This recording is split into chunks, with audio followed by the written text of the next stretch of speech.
Hello everybody, Bima here today with a throwback rotation tier list update for the Ultimate Coliseum. So this was a meta from 4 years ago. It's pretty dear to my heart because I managed to win the Shadowverse Open during this time. So if you haven't seen the clip, here's the finals. You heard it here first.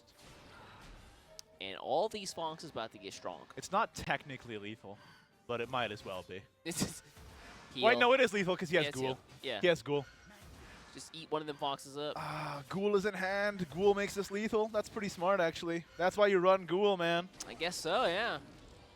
And Look at that means... the fist pump there from Challenge Master? That means I have to call him Challenge Master for the rest of the year. Basically, during this format, there were 4 tier 1 decks. Arguably, you could say that Evolved Sword might have also been tier 1, but it's just slightly worse.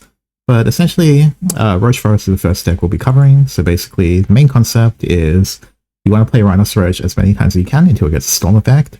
And so to accomplish this, your entire deck consists of either Bounce or Storm. And then eventually you kill them by playing 3 Rhinos Roach in the same turn. And there's not too many ways to really stop this. It's a very strong deck if you draw Rhinos Roach. If you don't draw it, you just straight up lose. Okay, cool. The next deck, Natural Dragon. So this deck is also fan favorite from way back then.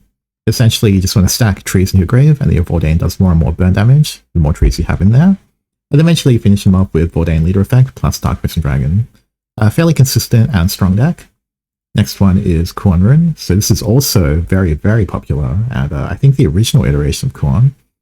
So basically the way this deck works is you want to draw Kuon, discount it with your spell boost, and then basically you want to kill them with Kuon doing a huge amount of damage and tempo swing. And of course you've got Zero of Truth. Everyone remembers this card. So yeah, 3 damage Storm, very strong. So it's very straightforward. All you need to do is just spell boost, spell boost, spell boost, and then drop Kuon, and then bam. Have fun times. Next one, Yokai Shadow. So this one is basically Ginsetsu.deck. So it's the deck I used to win the final match of my Shadowverse Open tournament. But essentially, the main thing is they've either got 1 attack or 1 defense. So you Shinin Doji, you evolve it. It gives any card with that criteria Storm. And so you basically, all of them gain Storm, and you can like play around from that. It's a mid-range deck.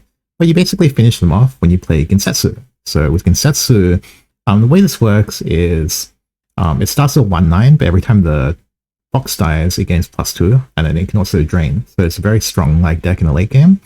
And you can use that to kill them. But you've got a bunch of different options in terms of how you actually end the game. So yeah, overall, this is also a fairly strong deck, and it was very popular. Okay, moving on to tier 2 decks. So Evolved Sword, also fairly strong deck using Kagemitsu. So Kagemitsu gets extremely big, and then you can use Wildcat to actually buff it. But you had a bunch of other ways in order to get lethal. So I think Zeus was fairly popular at this time as well. But yeah, basically half the cards in this deck evolve, and then once you've evolved enough, you just kill them. Yeah, it's a mid-range deck. It's also like, stall until you have OTK. Occasionally, if your opponent can't answer your field, you just run them over with your followers. The other viable sword deck was Ambush Sword. So this one, you're lucky if you didn't have to deal with this one. So basically, the idea is they play Leod, they keep buffing it every single turn until eventually it has, let's just say 10 attack. There's a few ways you can do it, but basically Dual Blade Flurry plus Leod is usually lethal. But yeah, it's just one of those decks. It was a skillful deck, if I recall correctly. It wasn't always easy to work out how you would use the stealth with Leod, because you can actually re-stealth him. But yeah, this deck, I actually quite liked it, but a lot of people didn't. Okay, cool. Amethyst Forest, the next deck. So I hated this deck with a passion. Like, basically the way it works is you want to stack fairies to your hand, and then you play Amethyst. So if you have at least 6 fairies, everything gains +1/+1 in Storm. And then you basically kill them over 1 or 2 turns. I absolutely hated this deck. I thought it was like a complete luck sack deck. But whatever. Anyway, this deck was popular. Yeah, if you like the aggro fairy playstyle, then it's a deck for you. But if you're unable to draw Amethyst in time, then you just lose. Okay, cool. Carol Rune. So this one was a fun deck. Or at least from my recollection. So basically the way it worked is use Carol to reduce their HP. So I think, if I recall correctly, you want to get to enough Evos, I think it's like around 7 or so, then you get a Union Burst. So this drops their max HP by 5, and it does 5 damage to the leader, so they go down to 10.